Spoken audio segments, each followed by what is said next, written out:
పట్టించుకోవడం లేదు ప్రభుత్వం. ఈ గుర్తింపు తీసుకొని ఏం చేస్తారు మీరు అని అడిగితే మా పిల్లలు, మా మనవలు, మనవరాండ్లు మా తాత తెలంగాణ సాధన పోరాటంలో ఉన్నాడని ఎప్పుడన్నా మా గురించి గుర్తు చేసుకుంటారు, మాకు అంతకు మించి ఏమి ఉండదని అడుగుతున్నారు.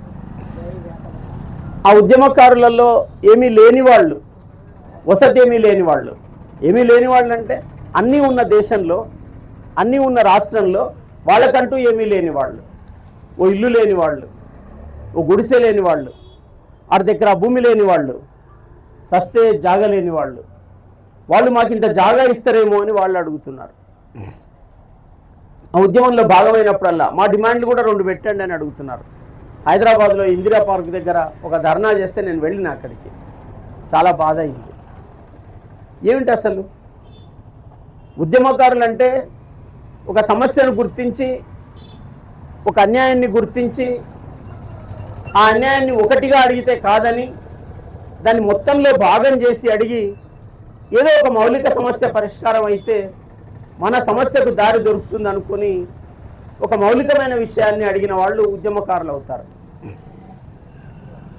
అట్లా అడిగి పాల్గొన్న వాళ్ళు వాళ్లకు న్యాయం జరగాలని అడుగుతుంటే ఆ ఉద్యమ ఫలితాన్ని అనుభవిస్తున్నటువంటి వాళ్ళు, ఉద్యమ ఫలితాన్ని అనుభవిస్తూ ఒక ధర్మకర్తల్లాగా వ్యవహరించవలసిన వాళ్ళు, బడ్జెట్ మీద రాష్ట్ర నిర్వహణలో ఒక ప్రజాస్వామ్యాన్ని పాటించవలసిన వాళ్ళు అది వదిలేసినప్పుడు మళ్ళీ వాళ్ళు పాపం మేము ఎందుకు కొట్లాడినాము అని ఆవేదన పడుతున్నారు. ఇవాళ మనం కూడా మన పోరాటానికి ఒక సార్థకత అంటే ఒక రూపం తీసుకోవడానికి, దానికి ఒక జస్టిఫికేషన్ కోసం మేము కూడా తెలంగాణ కోసం పోరాడినాం. తెచ్చిన తెలంగాణలో మేము ఉపవాసాలు ఉంటున్నాం, మా పిల్లల పెళ్లిళ్ళు చేయలేకపోతున్నాం, మా రోగాలకు చూపించుకోలేకపోతున్నాం. అంటే ఒక మామూలు కారణాలతోటి చచ్చిపోయే పరిస్థితి వస్తున్నది. ఇది చాలా తీవ్రమైన విషయం. దీన్ని అందరం ఖండించాలి. ఖండించేటట్టుగా ప్రతి గడపకు, ప్రతి ఇంటికి, ప్రతి మనిషికి, ప్రతి చౌరస్తాకు ఈ విషయాన్ని పెన్షనర్స్ అంతా తీసుకుపోగలగాలి.